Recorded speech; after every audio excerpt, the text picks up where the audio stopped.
السلام علیکم ورحمۃ اللہ وبرکاتہ۔ دوستو، آج یہ جو مسجد ہے اس کو مسجد غمامہ اس کا نام ہے، اور یہ روضہ رسول صلی اللہ علیہ وسلم مسجد نبی کے بالکل قریب ہے، یعنی جدھر مسجد کی حدود ختم ہوتی ہے اس کے ساتھ ہی یہ مسجد موجود ہے۔ اور یہ وہ مسجد ہے جس میں جب مدینہ شریف میں قحط ہو گیا،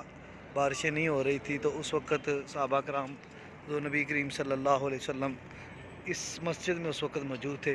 صحابہ کرام تشریف لائے، عرض کی یا رسول اللہ بارش نہیں ہو رہی، اللہ تعالیٰ سے دعا کریں اللہ تعالیٰ ہم پر باران رحمت نازل فرمائے۔ تو سرکار صلی اللہ علیہ وآلہ وسلم نے اسی مسجد میں آپ تشریف فرما تھے، آپ نے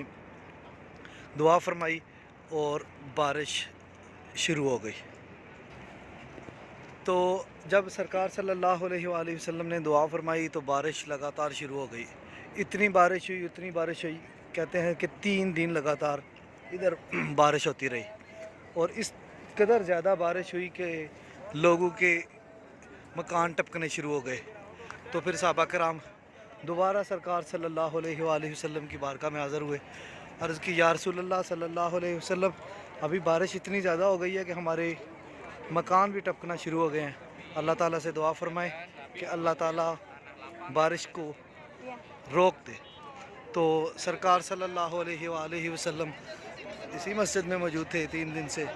آپ نے دعا فرمائی، اللہ تبارک و تعالیٰ نے بارش کو حکم دیا، بارش رک گئی۔ تو دوستو، یہ مسجد نبی کے بالکل ساتھ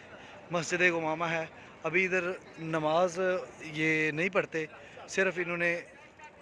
نوافل کے ٹائم مسجد کھولتے ہیں، برکت کے لیے لوگ ادھر تشریف لاتے ہیں، آ کے نوافل ادا کرتے ہیں۔ اور باقی آپ کو انشاءاللہ ہم اگلی ویڈیو میں آپ کو دکھائیں گے، اس کے ساتھ جو صحابہ کرام کے حجرہ مبارک تھے تو وہ بتائیں گے آپ کو، وہ بھی اس 1-2 ساتھ میں مسجدیں موجود ہیں بالکل اس کے ساتھ۔ یہ دیکھیں ابھی ادھر رش موجود ہے، لوگ عبادت کر ہی آئے ہیں، کیونکہ ابھی ویسے عصر کا ٹائم ہے، نوافل کا ٹائم تو نہیں ہے، لیکن پھر بھی لوگ اس وقت آئے ہوئے ہیں۔ یہ دیکھیں مسجد غمامہ،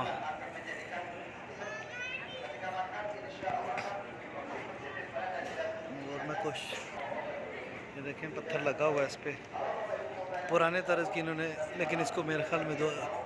دوبارہ بنایا گیا ہے، لیکن پرانے طرز میں اس کو بنایا ہے۔ نیچے پتھر بھی اسی طرح لگا ہوا ہے، اور ابھی یہ مسجد